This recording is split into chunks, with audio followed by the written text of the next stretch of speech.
In his latest film, Richard Dreyfuss plays a struggling inventor, and Susan Sarandon is the mother of a kid who adopts Dreyfuss and starts them on a bittersweet love affair in the buddy system. One of 5 new movies we'll be reviewing this week at the movies. We'll also be looking at a film biography, Heart Like a Wheel, the story of woman race car driver Shirley Muldowney, starring Bonnie Bedelia. And that's this week at the movies, the movie review program.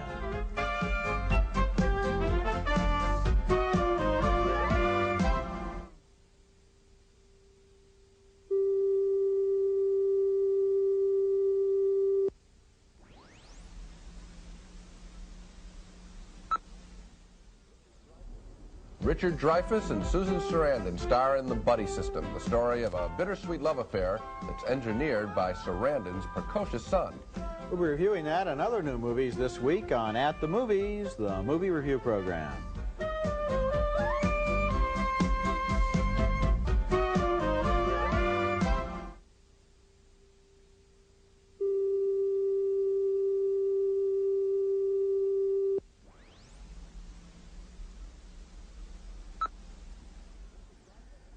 Richard Dreyfuss and Susan Sarandon in The Buddy System this week at the movies, the movie review program.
Somebody, I don't want to always hear about it.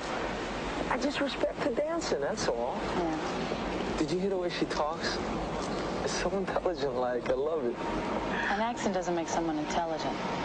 If it did, you'd be Einstein. I'm bored. Well, I'm bored hearing about your boredom. That's why I went to all this trouble. Now, we're going to have fun. Well, I'm bored too, but I don't think that's exactly the movie to guarantee that we're going to have fun. In fact, it's just the opposite. As one of the stinkers of the year's very, very worst films. And across the aisle from me is another fellow survivor from the most disappointing movie-going experiences of 1983, Gene Siskel, film critic of the Chicago Tribune. And across the aisle from me, fellow survivor, Roger Ebert, film critic of the Chicago Sun-Times. And the subject today is going to be sequels. The subject today is going to be sequels. See, wasn't it less interesting the second time? And that's the story with sequels. Sequels, if there ever were a tough part of the job of being a film critic, and I don't think there are any tough parts of this job, seeing Hollywood sequels would have to be, I think, the roughest.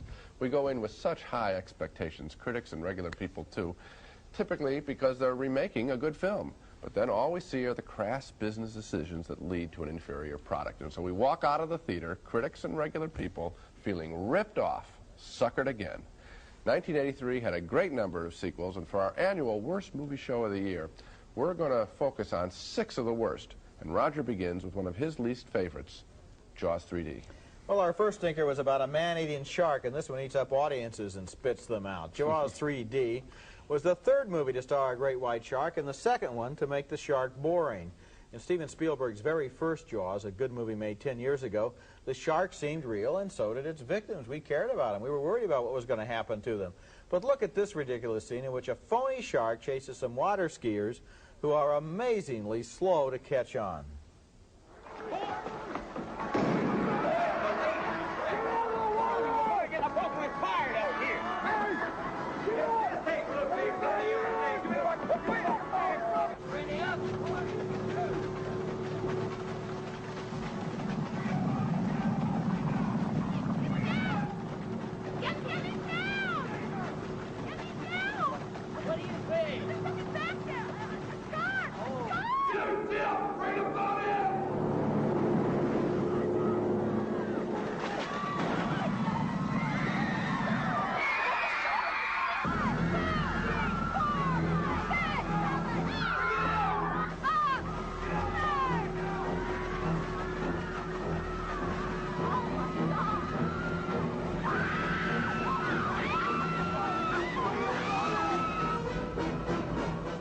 Gee, that's amazing. That shark tail looks amazingly like an artificial shark tail that's being pulled through the water at a constant rate of speed that's very unrealistic.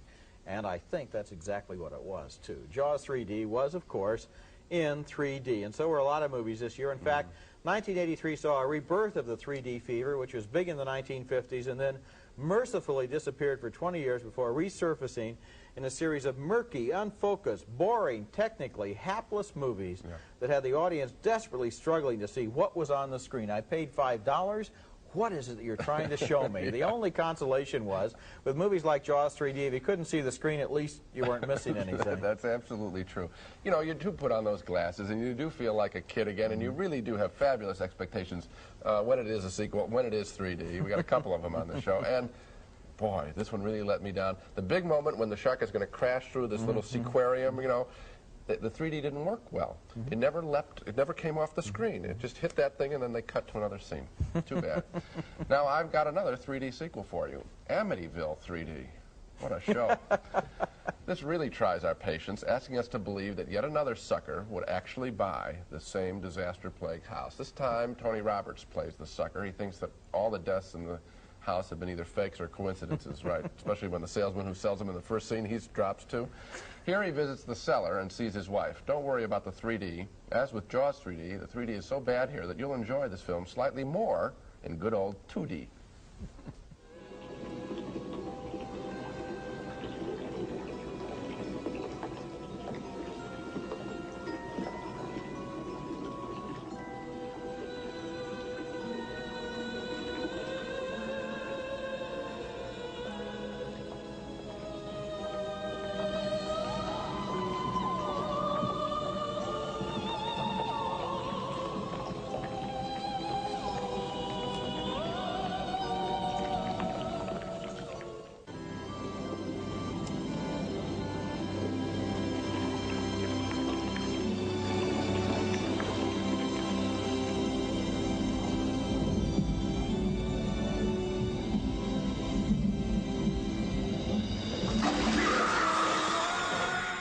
Now that music, that real tranquil music before she jumps out, that was totally inappropriate, so you know as you sit there in the audience that something wild is going to happen in counterpoint. As for these whole Amityville movies, now the house's attic windows are genuinely scary, sort of like creepy eyes, and that,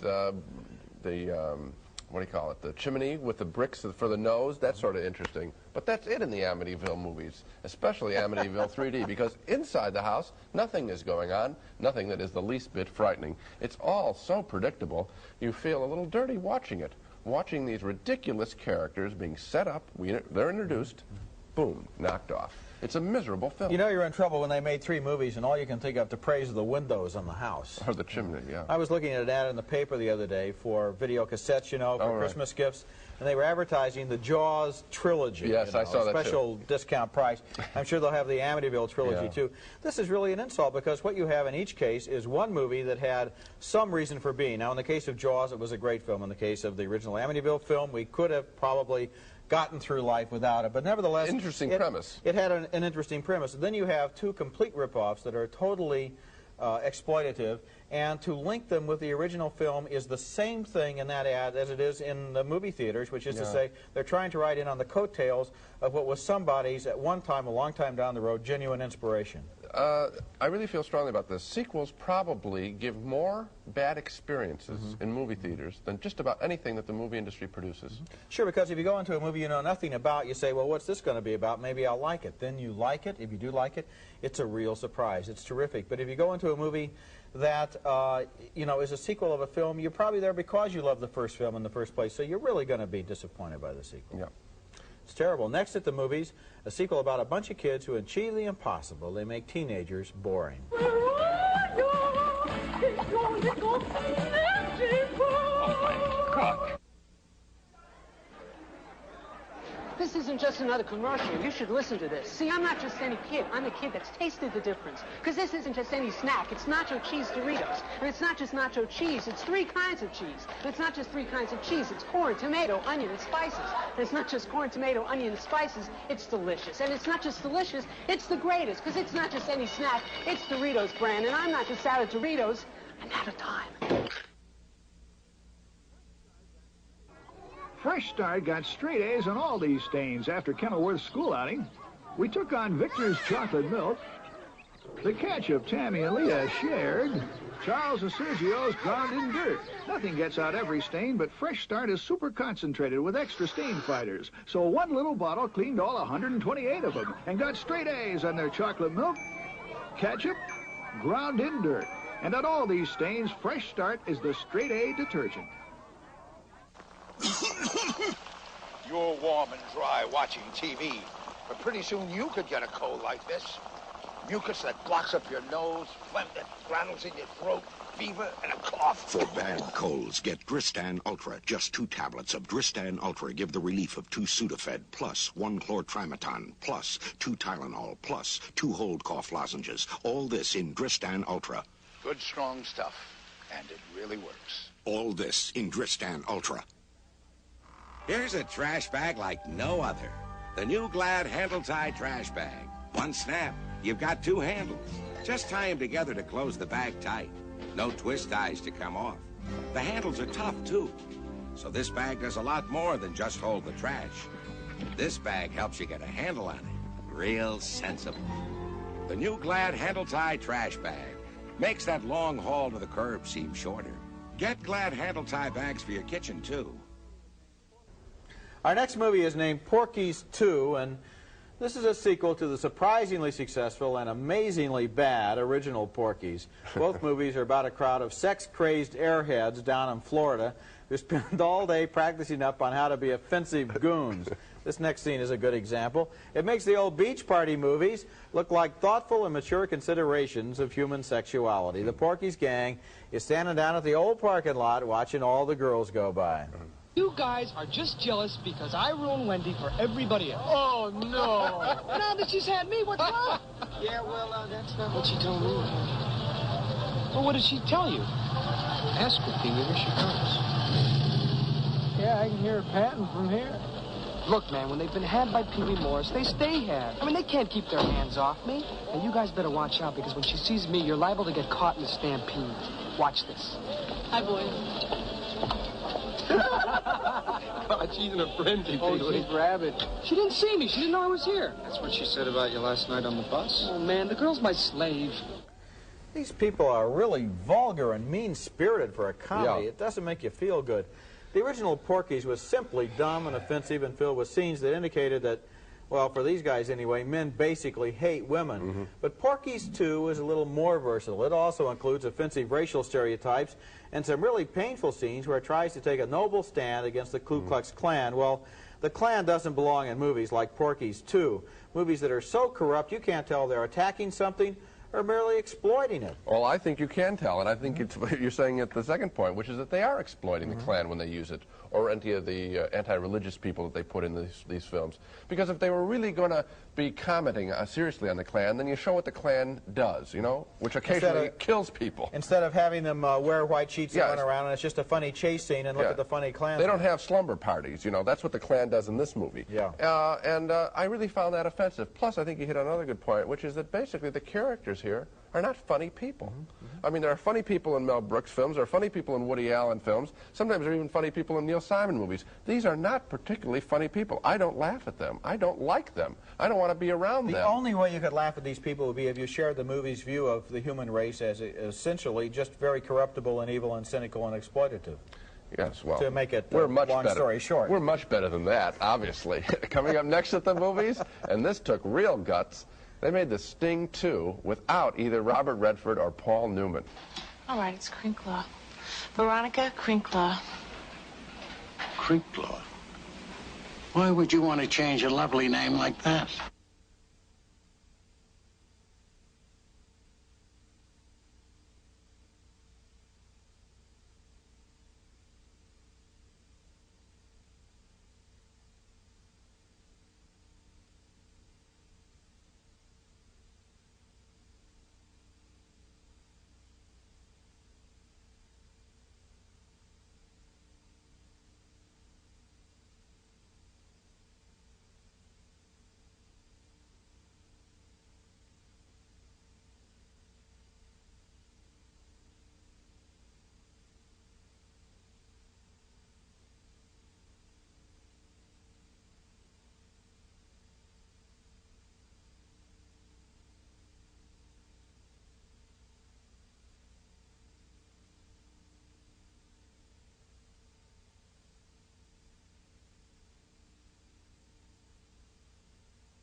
In 1973, The Sting proved to be not only an Oscar-winning Best Picture, but also a wonderful entertainment featuring more double crosses than even a movie critic could anticipate.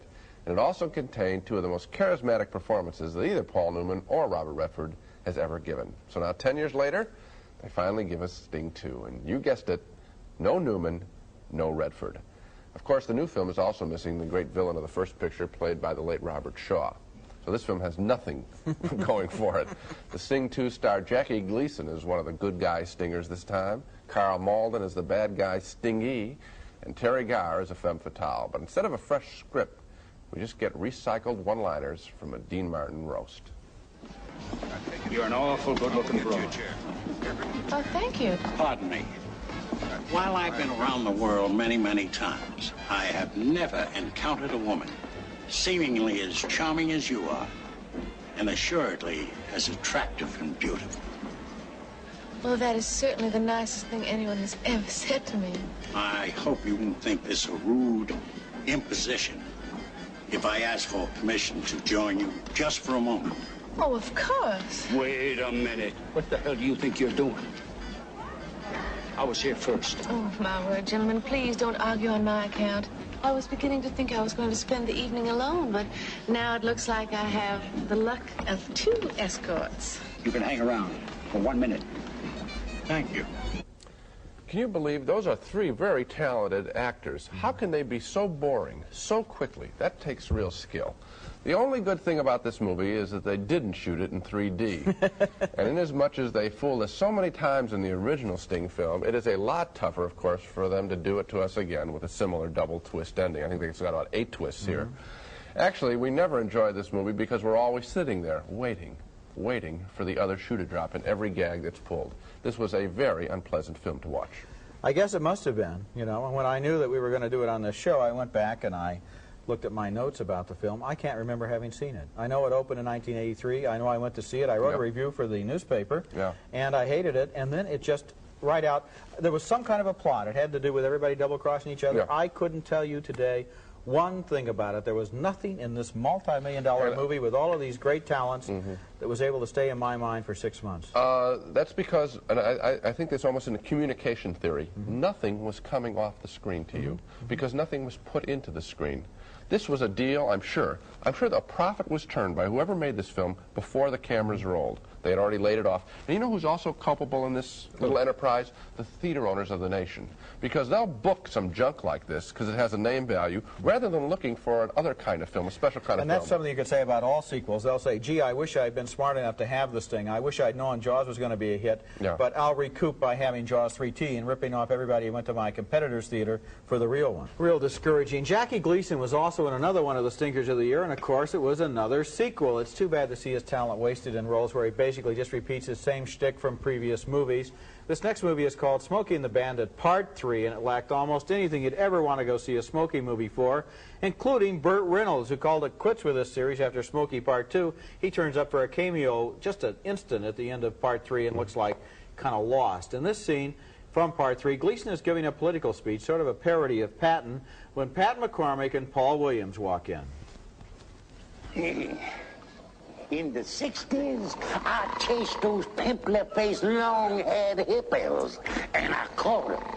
Then in the 70s, I chased the bandit. What about the bandit? I chased that boy for over 3,000 miles through 20 states. But you didn't catch him. So I didn't catch him. What the hell difference does it make? But I'll bet. Okay? Okay, what? Okay, let's bet. What are you talking about? What we're talking about is a simple contest, a little race. And if you win, Sheriff, we Enuses are going to pony up $250,000. If you lose, you fork over that silly symbol you've been shoving in people's faces all these years.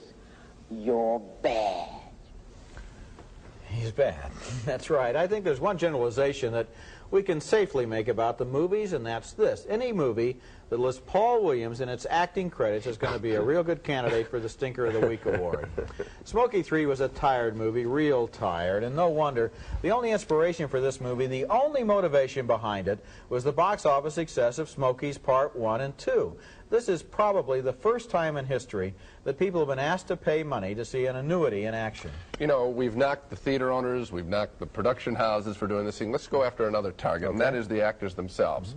Now, nobody wants to say you don't have a right to make money, but I wonder if these people really are thinking of what the effect it can have on their career. In other words, the best actors that we have are really brand names.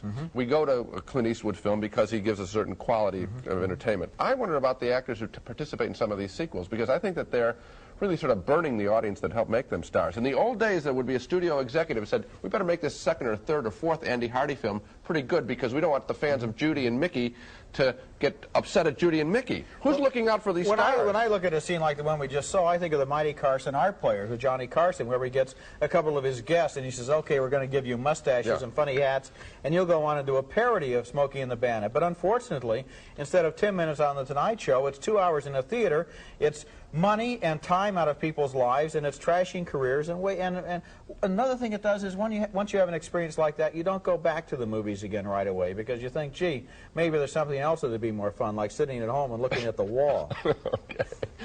Coming up next at the movies, the dance-filled sequel to Saturday Night Fever. I got a job on Broadway. You got a job on Broadway? Doing what? Dancing. Don't you remember? I dance. Use sandpaper to clean your bathtub? Ridiculous. Yet, if you're cleaning with scouring powder, you're probably using the same harsh, scratchy abrasives found in this sandpaper, and that can be rough on your tub. That's why Soft Scrub is better. It's a liquid cleanser that cleans like a scouring powder, but because it has milder abrasives, it doesn't scratch like one. Soft Scrub cleans even tough soap scum like this, but leaves no sandy grit. Try Soft Scrub. Cleans like a scouring powder, but doesn't scratch like one.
Our last lousy sequel was particularly disappointing to me because I'm such a fan of the original Saturday Night Fever. And so more than anything else, this sequel, called Staying Alive, represents a blown opportunity. The story picks up the Tony Manero character 6 years later. Dancing is still important in his life. He's across the bridge now, living and working in Manhattan as a dancer, trying to make it in a Broadway show. Some people never know the true magic of the moonlight.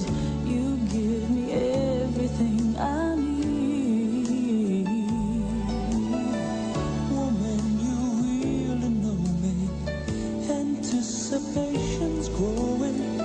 Come to me now so you will see that I'm never gonna give you up for someone else's love. Never gonna let you go and lose the one I love. Oh, tonight.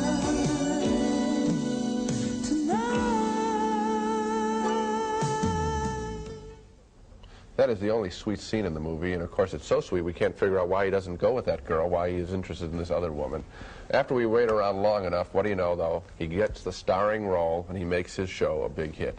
Big deal. It's so predictable and so unlike the fresh, utterly frank, realistic story of the original Saturday Night Fever, which was Brooklyn gritty, whereas this film is Hollywood phony. So what if Staying Alive made a lot of money? I didn't get to see Tony Manero grow up in this movie. I saw John Travolta walking through a fairy tale story. Staying Alive was bitterly disappointing. And I really mean that. I felt betrayed in some way as a tremendous fan of that. It really let me film. down, too. Tony Manero is a real guy in the original picture. He has a real life, and who would have thought that he went through everything that he went for in Saturday Night Fever, only to wind up with his life being turned into a backstage musical. He deserved better than that. Yep. And that brings us to the list of to the end of our list of sequels, 2 of them in 3D, all of them deserving a place on anybody's list of the worst movies of the year. But hold on just a minute. We can't just stop there. We can't let all the year's other awful movies off the hook. And so we hereby open up the At the Movies Hall of Shame, a list of some of the other movies that we suffered through in 1983. And Gene, let's take a trip down bad memory lane and talk about some of these titles as their scenes march past. Okay, well, the first was Deal of the Century. Chevy Chase just can't stop winking at the camera. This was a terrible film. Final Option, an incredible number of holes in that plot. Nothing made sense. You're right. Krull. I can't even remember who Krull was. Sounds like a dessert. The Lonely Lady. Doesn't Pia Zadora have any pride? I think we know the answer to that. The Osterman Weekend. That contained some of the most unpleasant characters you will ever find all together in one movie. Then there was Spacehunter, typically lousy 3D. Most of this film was out of focus, and I didn't really miss it that much. Stroker Ace. This was my #1, really, honest, if I had to pick one, worst movie of the year. Doesn't Burt Reynolds have any respect? Then you had Trenchcoat with Margot Kidder. I never was able to figure out this movie. Neither was anybody in the movie. You know, I want to make one last point about the sequels before we go. If we do anything for people on our show for the whole year long, let it be this. Don't go to see a sequel unless you have heard from a dear friend or maybe from one of us or a critic you respect that it's good. And don't go to see a 3D movie unless someone really close to you that you value tells you it's good, because the chances are overwhelming that it's going to be lousy. Okay, so here we are in 1984. It's a year fraught with peril, George Orwell and everything else. So let's start out and give people a break with the 2 At the Movies rules. No sequels, no 3D unless we say so. Right? Okay. We're going to be stern this year. Well, that's it for the worst films of the year. Next week, we'll be back to reviewing new movies, including Richard Dreyfuss and Susan Sarandon in The Buddy System, sort of a remake of The Goodbye Girl. Until then, we'll see you at the movies.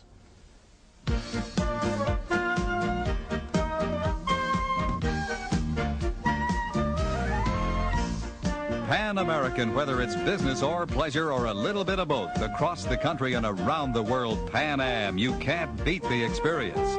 America's favorite movie candies are coming home. Now enjoy Raisinets, Goobers, and Snowcaps at home and at the movies. Star attractions for your movie time pleasure. Glade Spin Fresh. If it's time for a fresh, Spin Fresh roller in your bathroom, try new Fresh Bouquet. New from Glade.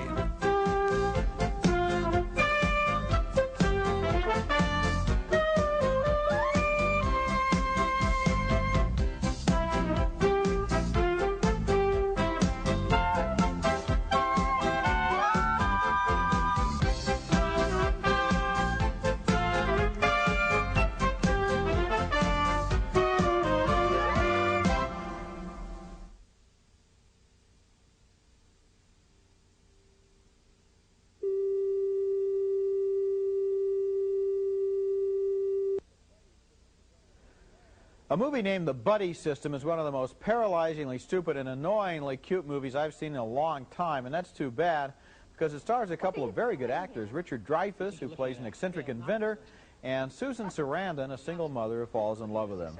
Well, these are 2 of life's losers, but maybe together, using the buddy system, they can survive.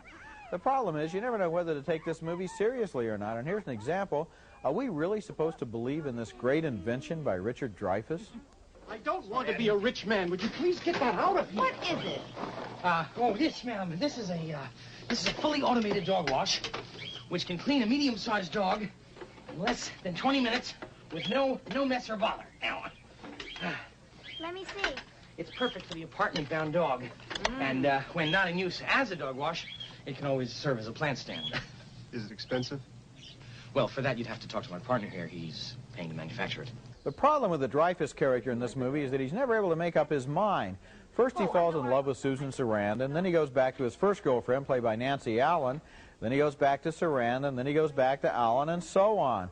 And all of his switches seem completely arbitrary, as if the idea is to keep coming up with new problems so the movie won't run out of steam. And the basic problem, though, with the buddy system is that it isn't really about anything. It's just these people trading cute dialogue and making problems for themselves and never convincing us they have any connection with real life. And I'm Roger Ebert at the movies.